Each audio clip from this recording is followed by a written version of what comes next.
Hello Satish, welcome to Z Connect. And welcome to Zabil Stables. Let's start by knowing a little bit about you. So tell us about your first early experience with horses.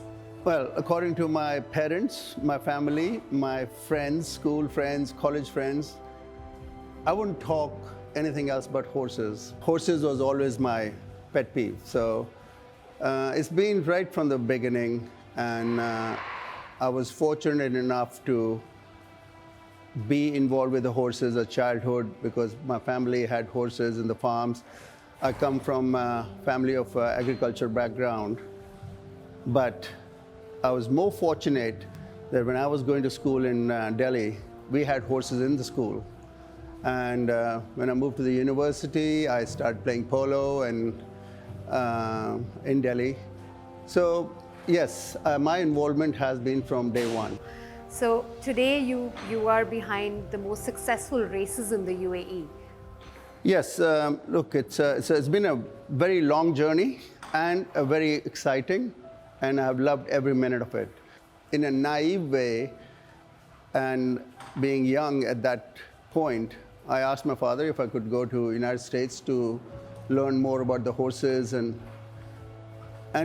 he was 100% behind me, and I went there, studied just exclusively about horses, and I was very fortunate to meet the right people. I started my journey with good colleges, good schools there, with good professors. Then I met the famous Mr. Monty Roberts, who the whole world knows him as a horse whisperer, and I am still in touch with him as today, for the last like nearly 30 years. So, and then the most exciting, the most fortunate, and the most lucky I got was to get a wonderful job in Dubai. And since then, I've been in this most wonderful place on the planet. Yeah, and as I said, behind the most successful races in the UAE. Yes, yeah. So my passion turned into profession, I should say. And I just realized that when I'm talking to you. Otherwise, it's just still a passion. So generally trainers are judged by results. So do you feel any added pressure because of that? When you say pressure, if you're a true horseman, which I didn't come from a competitive side. I didn't join this business from the competitive part of the side of the business. I joined from the passion. So I never feel any pressure. Because, and that also is not just me, it's a big stable, 150 horses, nearly over 100 people. And it doesn't work with one person. You have to induct that in your whole team. And I've been very lucky, very fortunate that all my staff, they're all very good horse people, very passionate, very involved.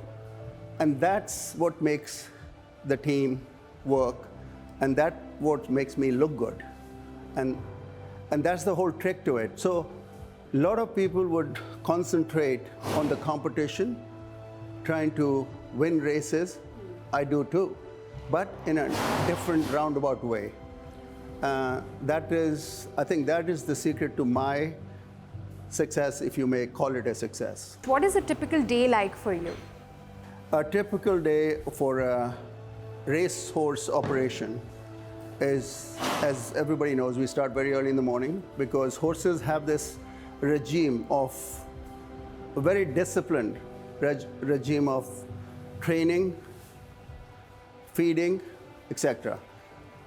And as you know, any athlete would eat at a certain time, eat a certain amount, eat a certain type. So it's just not about putting a jockey or a rider on a horse and going and making him run, but it's more is about the nutrition, the medical, and the mind. You can have a fit athlete, very gorgeous looking animal, or a handsome athlete, but if his mind is not right, you're never going to get it right. He'll never reach the level. And same thing goes with the horses. We think they're animals, that it doesn't matter to them, it matters more to them. At least we can talk and discuss. To read them is experience, or you have to have it within yourself, that within yourself horsemanship.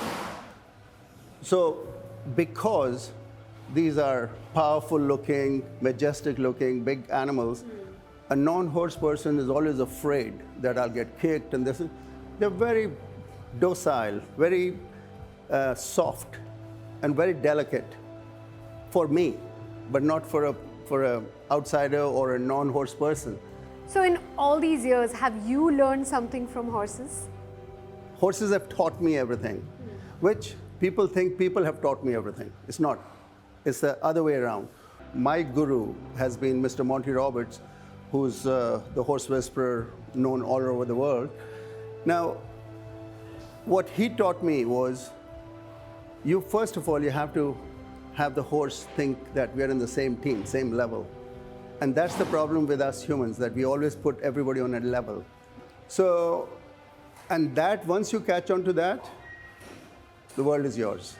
It's been very exciting listening to you and understanding and knowing all about your passion and this entire business. Yeah, that you must have, all the way from my grooms and to every member of the staff. If they don't have the passion, they don't belong. I always tell them plain. Even the owners, they may have a lot of money. They may think that I want to be part of it. I always say, look, if you don't have the passion, if you're just coming in for money, please don't. Yeah, and first passion, and then everything follows. We try to help them the best way we can. Yeah. It's been a pleasure talking to you and knowing all about your passion, your career, these horses, the business. Thank you so much for talking to us, Satish. Pleasure talking to you too. Thank you. Thank you.